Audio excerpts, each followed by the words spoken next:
Shalom Bapak Ibu Saudara yang saya kasihi Tuhan. Selamat hari Minggu dan selamat beribadah buat kita semua. Hari ini kita akan kembali belajar tentang firman Tuhan yang kita ambil di dalam Ibrani pasal yang ke-11 ayat yang ke-8 sampai yang 16. Saya akan bacakan ayat firman Tuhan ini untuk kita semua. Ayat ke-8 berbunyi demikian. Karena iman Abraham taat ketika ia dipanggil untuk berangkat ke negeri yang akan diterimanya menjadi milik pusakanya. Lalu ia berangkat dengan tidak mengetahui tempat yang ia tuju. Karena iman ia diam di tanah yang dijanjikan itu, seolah-olah suatu tanah asing, dan di situ ia tinggal di kemah dengan Ishak dan Yakub yang turut menjadi ahli waris janji satu itu. Bapak Ibu Saudara yang saya kasihi Tuhan, kalau kita melihat kembali tentang firman Tuhan hari ini, yaitu dengan tema berjalan dengan iman. Abraham dipanggil Tuhan untuk pergi ke suatu negeri bersama dengan sanak saudara, bersama dengan anak dan istrinya. Dan dia juga tidak tahu tempat kemana dia harus pergi. Tetapi karena dia memiliki iman dan dia taat dan dia tunduk kepada Tuhan, maka dia pergi.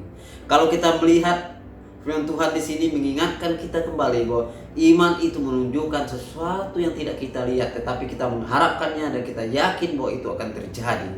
Dan ketika iman itu hidup dan bertumbuh di dalam kita, dalam hati kita, maka kita akan menerima hasil dari para iman itu. Itulah yang Abraham dapatkan ketika dia pergi ke tempat yang dijanjikan Tuhan, tetapi Tuhan tidak bilang di mana tempat itu, tetapi dia tetap pergi karena dia taat kepada Tuhan. Bapak Ibu Saudara yang saya kasihi Tuhan, kita juga bisa melihat cerita tentang Nuh. Bagaimana Nuh Tuhan panggil untuk membuat suatu bahtera yang besar. Kenapa?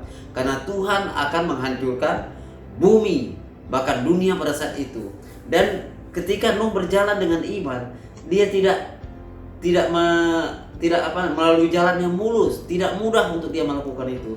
Tetapi setiap hari, tiap dia melewati kampung, setiap dia melewati desa, mengerjakan bahtera itu, dia selalu mendapatkan olokan, dia selalu mendapatkan hinaan, dia selalu mendapatkan celaan. Tetapi kenapa dia bertekun sampai bahtera itu selesai? Karena dia memiliki iman, karena Yesus telah berkata kepada dia bahwa bumi akan dimusnahkan. Maka Nuh membuat bahtera itu tanpa henti, dari hari ke hari, dari minggu ke minggu, dari bulan ke bulan.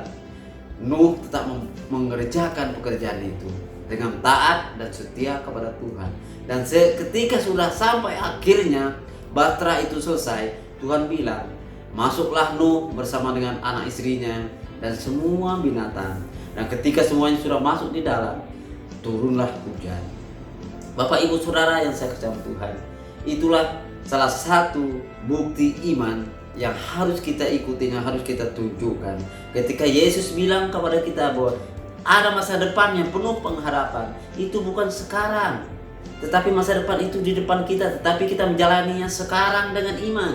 Bahwa kita tahu bahwa hari-hari kita selalu di dalam lindungan Tuhan.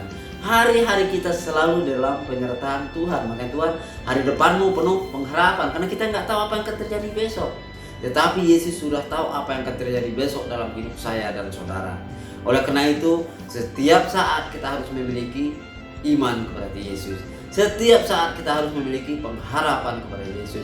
Setiap saat kita harus berpegang teguh kepada firman Tuhan. Karena di sini dikatakan bahwa ada beberapa bagian yang kita pelajari. Yang pertama, kita harus berani mempercayai apa yang Tuhan katakan dan Tuhan janjikan.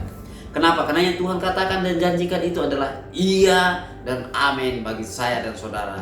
Kalau kita beriman dan percaya dan yakin itu akan terjadi.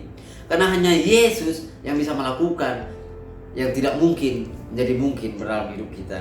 Kita bisa lihat itu di dalam Lukas pasal yang ke-16 ayat yang 19 sampai 25. Bapak Ibu bisa bacain di rumah tentang ayat firman Tuhan ini.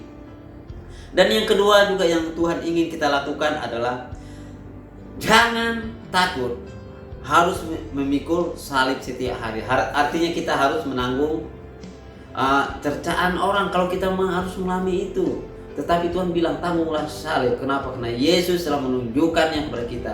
Dan semua dosa itu, semua kesalahan kita itu sudah disalibkan Yesus di atas kayu salib bersama dengan Yesus. Dalam arti kata, Hidup kita sehari-hari itu harus kita gantungkan kepada Yesus. Hidup kita sehari-hari harus kita taruh kepada Yesus. Itulah artinya memikul salib setiap hari. Karena kita berjalan dengan Yesus, yaitu berjalan dalam iman.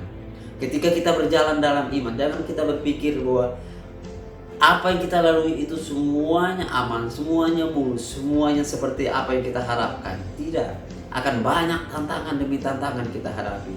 Tetapi ingat, kalau kita tahu kita berjalan dengan Yesus, tidak ada tantangan yang tidak bisa kita lewati. Kalau kita tahu kita berjalan bersama dengan Yesus, tidak ada halangan, cobaan yang tidak bisa kita hadapi. Kenapa? Karena Yesus berjalan di depan kita. Yesus yang menjaga kiri kanan kita. Dan Yesus bilang, dia akan memegang tangan kita dengan tangan kanannya yang kuat. Artinya Bapak Ibu Saudara yang saya kasihi Tuhan, kekuatan yang kita alami untuk kita melewati masalah hanyalah dalam Yesus. Kekuatan yang kita alami ketika kita mengalami kekhawatiran, kebimbangan, penyakit, itu hanya di dalam Yesus. Oleh karena itu, mulai hari ini gantungkanlah hidupmu kepada Yesus dengan imanmu yang kuat, yang teguh pada Yesus. Dan percayalah, apa yang kau imani, engkau percayai, itu akan terjadi dalam hidupmu. Mari kita berdoa. Bapak Ibu Saudara yang saya kasihi Tuhan, hari ini Tuhan mengingatkan kita kembali betapa dahsyatnya Yesus, betapa mulianya Yesus, betapa sanggupnya Yesus mengubahkan hidup kita. Mari kita berjalan bersama dengan Yesus. Gantungkanlah hidup kita kepada Yesus. Berimanlah, imanilah bahwa Yesus akan selalu menyertai kita, menjaga kita, melihara kita mulai daripada saat ini sampai dia datang. Oleh karena itu Bapak Ibu, sebelum kita pulang, mari kita angkat kedua tangan kita. Tuhan berkati engkau dan melindungi engkau.